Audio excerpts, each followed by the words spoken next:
Alright, let's talk about Hallstatt. Picture a village so old it makes Stonehenge look like a recent DIY project. We're talking thousands of years, yes thousands. This isn't just some quaint Austrian hamlet, it's a place literally clinging to a mountainside, by a lake so clear you'll see fish judging your fashion choices. It's ridiculously pretty. You've probably seen it on a screensaver, or a chocolate box, or perhaps even a full-scale replica in China. More on that later. It's a place with a history as rich as a Sachertorte and just as layered. So, Hallstatt, it's in Austria, nestled in the Salzkammergut region. Think the sound of music but with more salt and fewer singing nuns. This village has been around for over 7,000 years. Let that sink in. 7,000 years. They were mining salt here when pyramids were still a blueprint. It's a UNESCO World Heritage Site, and rightly so. It's not just a pretty face, it's a historical heavyweight. A living museum but with better coffee probably. Now why the fuss? Well, imagine a place so impossibly charming. Houses stacked like colorful building blocks, balconies overflowing with geraniums, swans gliding on a mirror-like lake, and mountains, they loom, majestically. It's the kind of beauty that makes you want to write bad poetry, or at least take 1,000 identical photos. But Hallstatt isn't just a postcard, it's a real functioning village. So grab a cuppa or perhaps a strong Austrian beer. Let's explore this 1,000-year-old gem. Getting to Hallstatt is part of the adventure. It's tucked away in Austria's Salzkammergut Lake District, a region of sparkling lakes and imposing Dachstein mountains. You can't just stumble upon it easily. It demands a bit of effort, which frankly, probably kept it so well preserved for so long. Imagine dramatic peaks plunging into the deep dark waters of Lake Hallstatt. The village itself clings precariously to a narrow strip of land, between the steep forested hillside and the lakeshore. Space is at a premium. This geography shaped everything here. The lake, Hallstatter See, is the star of the show. It's a glacial lake, deep and often a stunning turquoise or emerald green. Ferries crisscross its surface, connecting the village to the railway station, which is, amusingly, on the other side of the lake. You arrive by boat. How wonderfully theatrical is that? It's your first proper glimpse of the iconic waterfront. Looming mountains provide a truly epic backdrop. It's like stepping into a landscape painting. Historically, this isolation was both a blessing and a curse. Hallstatt isn't just old, it's prehistorically significant. We're talking about the Hallstatt culture, an actual Iron Age period named after this very village. That's like having a whole era of human history named after your hometown. Pretty impressive, wouldn't you say? Archaeologists found an ancient cemetery here in the 19th century. Thousands of burials, packed with amazing artifacts. Swords, daggers, jewelry, pottery, all beautifully preserved, thanks to the salt in the soil. Nature's own museum curator. These finds told us so much about early Celtic life in Europe. The reason for all this ancient activity? Salt, white gold they called it, and it made Hallstatt rich.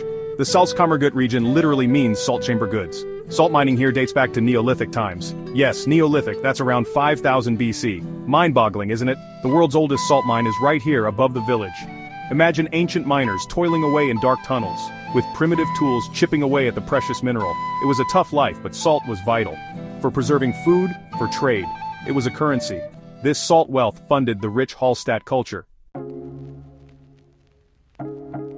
So what's it like to actually live in Hallstatt? Beyond the postcard perfection and the endless stream of visitors? Well, there are only about 800 permanent residents, a tiny community in a world-famous spot. They're hardy folk, accustomed to the rhythms of the lake and mountains, and increasingly the rhythm of tourist seasons.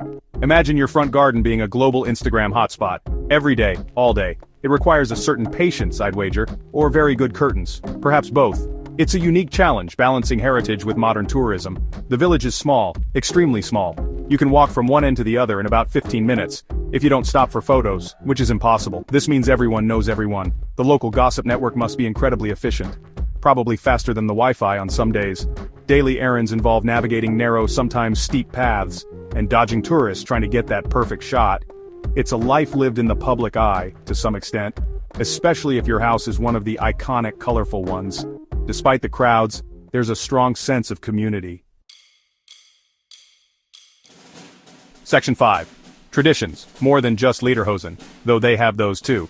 Austrian traditions are alive and well in Hallstatt. This isn't some manufactured theme park experience. These customs run deep, generations deep. You might see locals in traditional tracht, lederhosen for the men, dirndls for the women, especially on festive occasions, or just a sunny Sunday. It's not just for tourists. It's a genuine expression of identity, and it looks rather smart if you ask me. Much better than some modern fashion trends I could mention. But let's not get sidetracked. One of the most famous traditions is the Corpus Christi procession. It takes place on the lake. Yes, on the lake. Specially decorated boats called fuhren form a floating procession. The priest, altar, and congregation all take to the water. It's a stunning spectacle, unique to Hallstatt, dating back to the 17th century. Imagine the pageantry, the music, the reflections on the water. It's a photographer's dream, and a deeply spiritual event for the community. Section 6. Snap. Happy in Hallstatt, the main sights and sights to see. Right, let's talk about what you'll be pointing your camera at. Besides everything, Hallstatt is relentlessly photogenic. The Central Market Square, or Marktplatz, is a good starting point. It's small, charming, and surrounded by colorful historic buildings. There's a lovely fountain in the middle, the Holy Trinity column. Cafes spill out onto the square, perfect for people watching, and for fueling up with coffee and cake. Essential travel activities. It's the heart of the village. Busy, but undeniably picturesque. You'll feel like you've stepped into a storybook. A very well-maintained, slightly crowded storybook. Then there are the churches. Two prominent ones. The Evangelical Church with its slender, iconic spire. That's the one you see in all the classic Hallstatt photos. Right on the waterfront. It's a simple, elegant structure, and the Catholic parish church perched higher up the hillside. This one is older, dating back to the 12th century. It offers stunning views over the village and lake. Section 7. The curious case of the copied town, Hallstatt's Chinese twin. Now for Hallstatt's truly unique twist, its modern claim to fame, or perhaps notoriety depending on your perspective. In 2012, a full-scale replica of Hallstatt opened, in China. Yes, you read that correctly. A Chinese mining company built an entire copycat village, in Guangdong province, costing a reported $940 million. They replicated the church spire, the market square, the colorful houses, everything. It's Hallstatt, but made in China. Talk about flattery, or perhaps intellectual property theft on a grand scale. The Austrians were initially a bit surprised, to say the least. The story goes that Chinese architects secretly visited Hallstatt, taking photos, measurements, sketching details, like architectural spies, quite cloak and dagger. When the news broke, some Hallstatt locals were miffed. Others saw the funny side, or the business opportunity. The mayor of Hallstatt even attended the opening ceremony in China. A surreal moment, I imagine. Section 8. So you think you want to visit? A few friendly pointers. Right, if you're now thoroughly enchanted or bemused by Hallstatt, and you're planning a visit. A few words of advice. First, brace yourself for the crowds, especially in summer.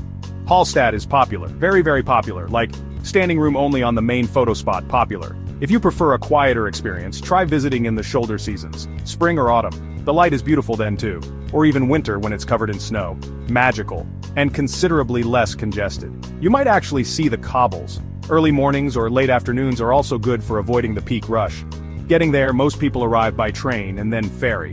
The train journey itself is scenic, and the ferry ride across the lake is the classic approach. Don't miss it.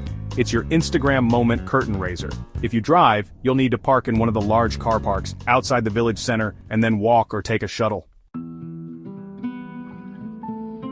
Section 9. Conclusion, Hallstatt. Endearingly ancient, hilariously overrun. So there you have it. Hallstatt, a village that's been clinging to a mountainside for millennia, looking impossibly pretty while doing so.